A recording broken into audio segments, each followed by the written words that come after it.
अस्सलाम वालेकुम नाजरीन, मैं हूं हकीम ज़ियाउर रहमान और आप देख रहे हैं मेरा यूट्यूब चैनल हर्ब्स।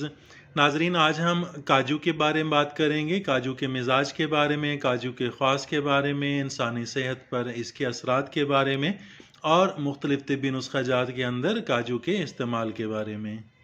नाजरीन, काजू मशहूर मखरूती शक्ल का फल है। इसका दरख्त सदाबहार होता है। इसकी जो ऊंचाई होती है वो 25 से 30 फुट तक होती है, बाज़ 40 फुट तक चले जाते हैं। इसकी चाल खुरदरी, पत्ते कटहल या खुरनी के पत्तों की तरह लंबूतरी शक्ल के 5-6 इंच तक लंबे होते हैं और 3 से 4 इंच तक इनकी चौड़ाई होती है।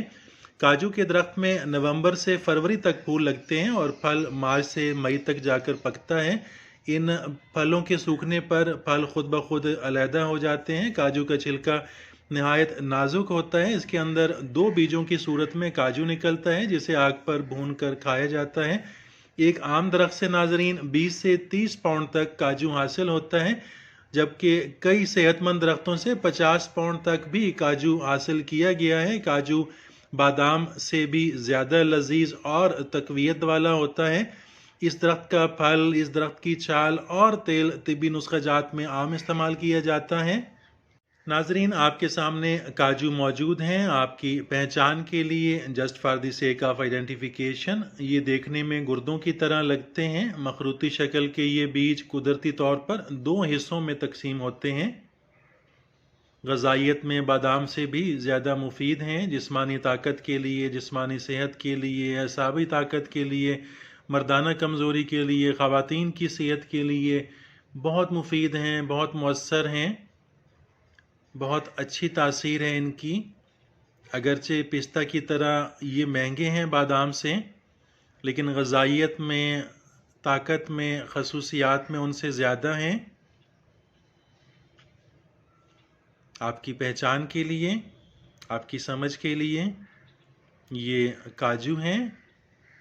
नाजरीन, काजू का मिजाज गर्म-उतर माना जाता है। काजू जिस्मानी कमज़ोरी, एसाबी कमज़ोरी और मर्दाना कमज़ोरी दूर करता है, जवानी की हिफाजत करता है, बुढ़ापे की कमज़ोरी में बहुत मुफीद है। काजू में आयरन की अच्छी खासी मिकदार होती है, इसलिए खून की कमी के अमराज के अंदर, खून की कमी में ये बहुत मुफीद है इसका इस्तेमाल। काजू अपने आप में बहुत ही खुश जायका होता है, लेकिन अगर इसे भून कर कदरे नमकीन बना लिया जाए तो ये और भी खुश जायका और मुफीद और लजीज हो जाता है। नाजरीन, काजू को बदन को मोटा करने के लिए भी इस्तेमाल कराया जाता है। दिमाग की कमज़ोरी, भूलने की बीमारी जिसे हम नसियान कहते हैं, हाफजा की कमज़ोरी के लिए काजू बहुत मुफीद है।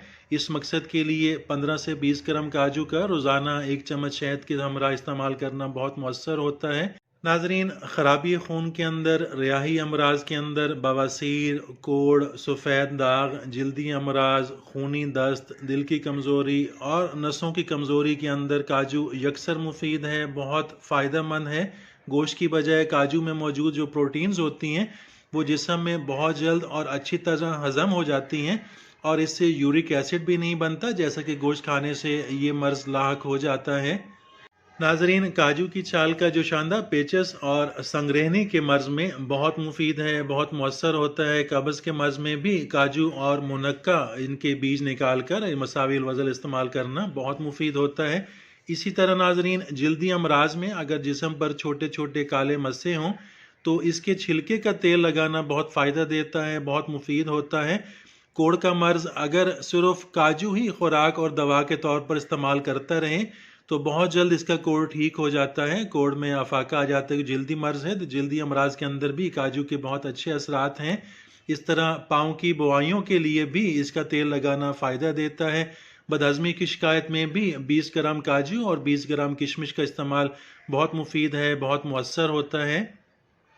नाजरीन, जिस्मानी, एसाबी और मर्दाना कमज़ोरी के लिए माजून तैयार किया जाता है, जिसे तैयार करने के लिए काजू 50 ग्राम, पिस्ता 50 ग्राम, बादाम 50 ग्राम, अखरोट 50 ग्राम, सिंघाड़ा खुश्क 50 ग्राम, 4 मगज़। ये 4 मगज़ जो होते हैं ये 4 किस्म के फलों के यही मगज़ होते हैं। तुख़म तरबूज होता है, तुख़म खरबूजा होता है, तुख़म खीरा और तुख़म कद्दू। इन चारों का मजमुआ होता है जिसे हम 4 मगज़ कहते हैं। 4 मगज़ 50 ग्राम, شہد خالص آدھا کلو، ارک پیاز کا جو پانی ہے وہ بھی آدھا کلو، ورق چاندی 2 دفتری، ورق طلا سونے کے جو ورق ہوتے ہیں وہ 1 دفتری چاہیے ہوگا۔ سب سے پہلے شہد خالص اور جو ہم نے آدھا کلو لینا تھا اور پیاز کا پانی آدھا کلو، ان کو آگ کے اوپر چڑھا دیں ہلکی آنچ کے اوپر، اور اس کو اتنا پکائیں کہ پیاز کا پانی وہ ختم ہو جائے، شہد کے اندر وہ ضم ہو جائے اور صرف شہد باقی رہ جائے۔ تو شہد کو اتار کر ٹھنڈا کر لیں اور اس میں باقی اجزاء کاجو، پستہ، بادام، اخروٹ، سنگھاڑا وغیرہ مکس کر دیں، اور آخر میں ورق چاندی اور ورق سونا بھی ڈال کر محفوظ کر لیں۔ اس کی خوراک 1 چھوٹا چمچ صبح و شام استعمال کرائیں۔ ہر طرح کی کمزوری کے لیے ازحد مفید ہے، جوانی کی حفاظت کرتا ہے اور بڑھاپے کا بھی بہترین سہارا ثابت ہوتا ہے، بہت مفید ہے، بہت مجرب ہے۔ ناظرین، اس کے ساتھ ہی اجازت چاہتا ہوں، ملتے ہیں اگلی ویڈیو میں، تب تک کے لیے اللہ حافظ۔